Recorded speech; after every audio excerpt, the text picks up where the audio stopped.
If we're going the strictly sign route, when I brought up the whole give me the Michael Thomas and Marquise Goodwin combo for whatever I got to pay them the cheapest amount, I'm taking them because I think they both got defining characteristics. I know Marquise Goodwin is lightning fast, and he's already proven that he can run by you in this league.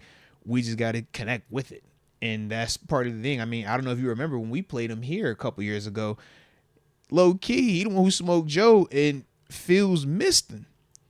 And it would have been, if I remember correctly, it would have been not a walk-off. He was on the Bears? Yeah, he was on the Bears when they played here. We went to overtime with him.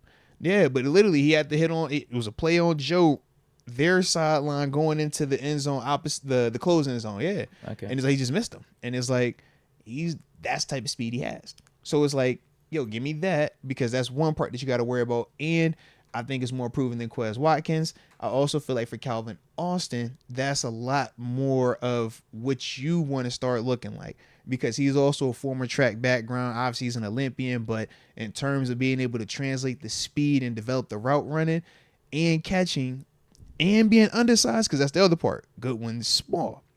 It's like I just feel like I got another comp, but a dude that he can learn from and kind of hedge that bet. Whereas with Quez, there's still some uncertainty with Quez, because we haven't seen Quez put it together. Like, at least we've seen Goodwin put it together at times, whether we're seeing Buffalo or San Fran, before he made his way over to Chicago. So that's why I lean him. And then Michael Thomas, because that's the low risk, high reward. It's the same, the Chase Claypool talk that we just had. We just going to spin that block, and now instead of it being Chase Claypool, we're going to call him Michael Thomas and bring him here. And we're going to say similar things. Big athlete, has already had a ton of success, been hurt these past couple of seasons, played decent enough last year where now you kind of got some questions of, all right, maybe he's getting back closer to at least being healthy enough. I got GP here. I got a Russ here. It's Coach T, Steelers. This is another better scenario for him. He's not dealing with end of Drew Brees, Sean Payton leaving. You got Taysom Hill. They saying, is he your quarterback? Like, yeah, a lot could make you feel injured. All right, I get it. Now, we're going to play you. We're going to pay you cheap. And we're going to see if you want to prove that you can get back to what you once were viewed as. And I look at it like that. And because he's cheap, but proven, now them other receivers in that room, they looking at him as, bro, I want to show up nicer than Michael Thomas.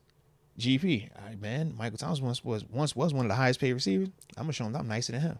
I might learn that little slant movie guy too, but I think I'm nicer than him. Let me prove that. And it will just make you come out there, and that competitor, that dog, it's going to make them want to raise their game. So I kind of look at it like that if we're not doing the trade route.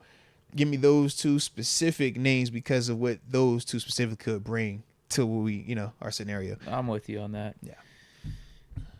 Part of me thinks Michael Thomas is just going to retire. Part of me does as well.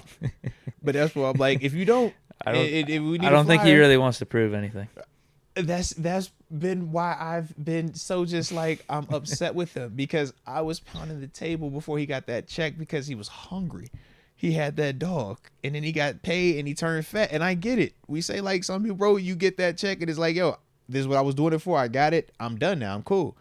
I don't fault them. It's like, I get it. Not everybody wants to be a Hall of Famer. Not everybody wants to be the greatest. Oh, I want to be super champion. Some dudes literally like, bro, I'm trying to get enough money to take care of my family where I never got to work again, and now that I'm going to holler at you. You just got to know what it is. He does appear to be more along that side. So just know what you bring it in, potentially, and go from there. Yeah. I ain't paying him no money, though. I definitely can't pay him no money. I don't trust him. I can't pay him no money, baby. Because he doesn't look like a football first guy to me right now. He looks like he's surpassed that level, and he's about to start a podcast. Start a podcast, bro. That's what's next, bro. You know what time it is? It's podcast time. And I ain't tripping on it. Yeah, just if you can hold off for a year, though, or you do the hybrid, you going to start it in season and play, like, cool. But, yeah, we know what time it is. Yeah, you got about another year. You know what time it is, though. It's real.